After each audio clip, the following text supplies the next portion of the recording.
Roztomilý, růžový, to je kapitán Flamingo. Unavený být dítětem ve světě pro dospělé.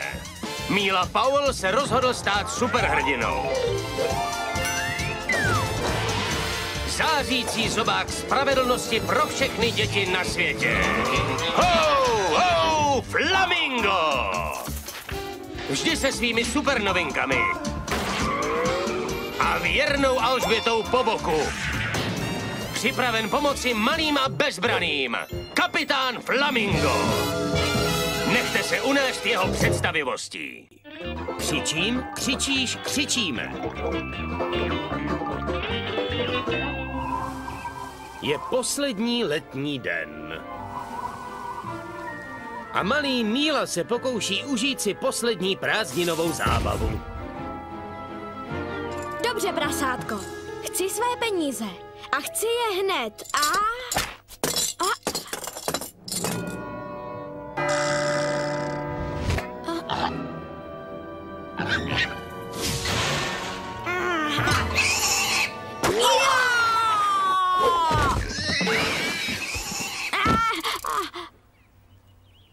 Co to náš malý hrdinný génius provádí? Ta-ta-ta-ta! Vyhrál jsem!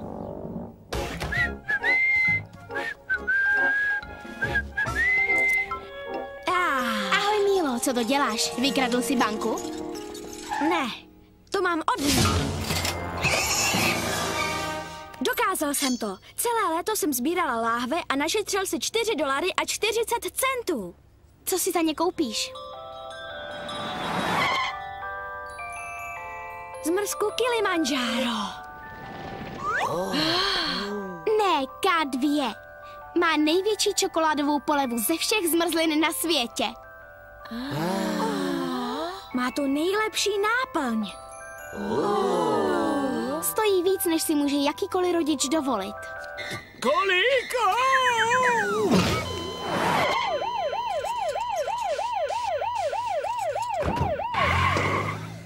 A já si takovou jednu můžu dát.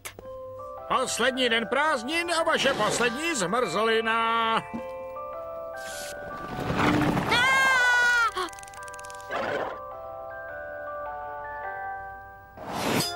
A mezi tím na jedno malé dítě čekaly pořádné problémy. Mami, už můžu jít bruslit, prosím. Máš chrániče na lokty? Ano. Holení chrániče? Ano. A helmu? Klíč? GPS a kalhoty? Ano. A chrániče na zuby? Ano. Tak dobrá, jsem ráda, že jsme koupili pojistku, aby se netočila kolečka. Jo, skvělé. Jo, dobře, no a nestrať se, buď doma za 5 minut a bav se, holku.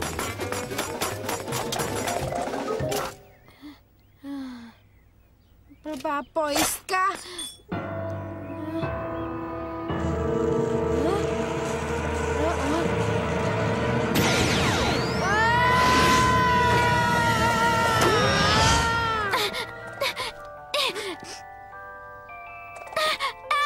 Už zbývá jen 6K2. 4, 5 a já jsem 6. Ať se stane cokoliv, nehnu se odsud.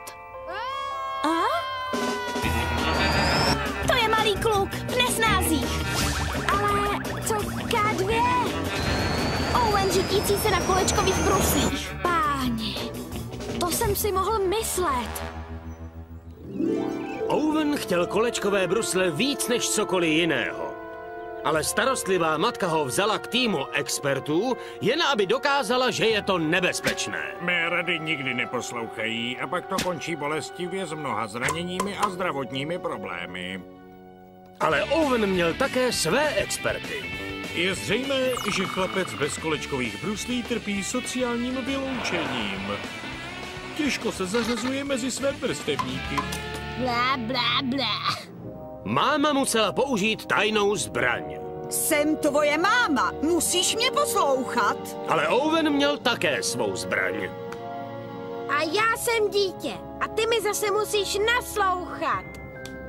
Prosím, mami, prosím, prosím, prosím, prosím. Přemlouval i u večeře. Prosím, prosím, prosím, prosím. Pokračoval celou noc. Prosím, prosím, prosím. A při snídani se mu mámu konečně podařilo zlomit. Prosím, mami, prosím. Tak jo. Konečně koupila brusle. Rozhodně ale neměla v úmyslu mu je dát, dokud... Prosím, mami, prosím, můžu si je nazout? Prosím, prosím, prosím. Asi je nakonec přemluvil. Flamingo! I superhrdina musí někdy řešit složitou volbu. Volbu mezi touhou a povinností. Vybral jsem touhu. Dáme našemu superhrdinovi ještě chvilku na rozmyšlenou. Nuže, kápo? Zmrzlina nebo kluk?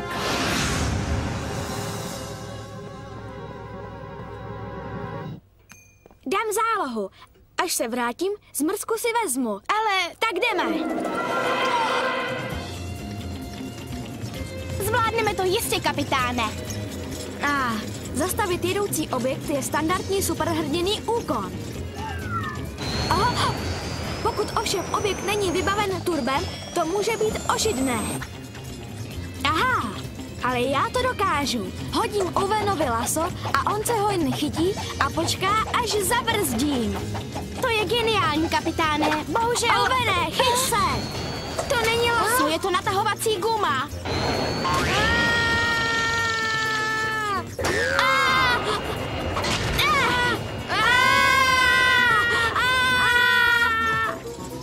Znáš filmy o policajtech? Slyšel jsem o těch filmech, ale máma mě na ně nenechá koukat.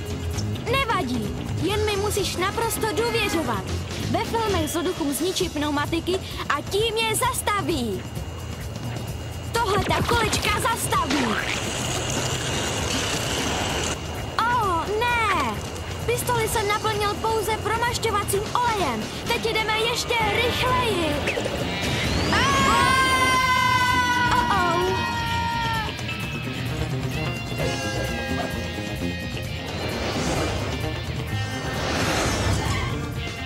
Vydrž, kapitáne!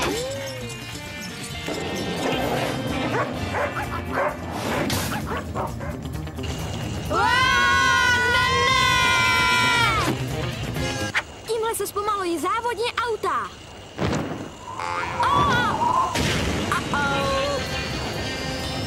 Kdyby tak můj ptačí mozek vymyslel, jak zastavit. Kapitáne, stoupni na brzdu! Co? Stoupnout na brzdu?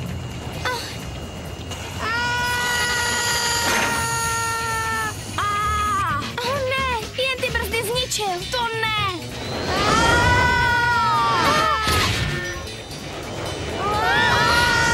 Nemesa! S Bohem, Alžběto!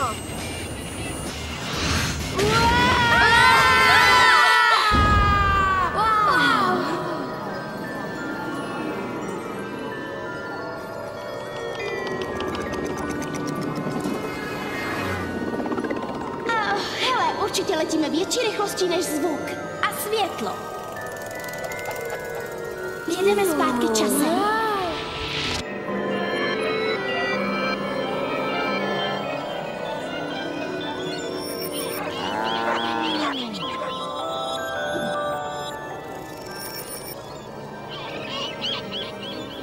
Jako by se ten den vůbec nestal. Nemůže mezi kamarády. Jako by ani nebylo žádné léto. Počkat! Stop!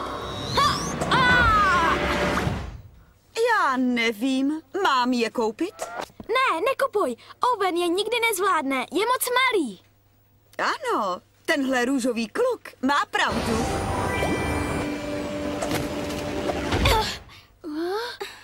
Jo, nejenže kapitán zachránil Ouvna. On potvrdil i Einsteinovu teorii relativity. A teď pro mou odměnu. Zmrzlinu K2. Tvoje peníze se ztratily v budoucnosti. Co teď? Ouvene, drahoušku, já ti ty brusle nemůžu koupit. Proč ale nepozveš své kamarády na zmrzlinu? Jo! Díky. Může být něco lepšího než zmrzlina K2? Dobrá, třeba příští měsíc prázdniny. Co říkáš, kapitáne Flamingo? To jsou 2 měsíce navíc s tímhle roztomilým klukem.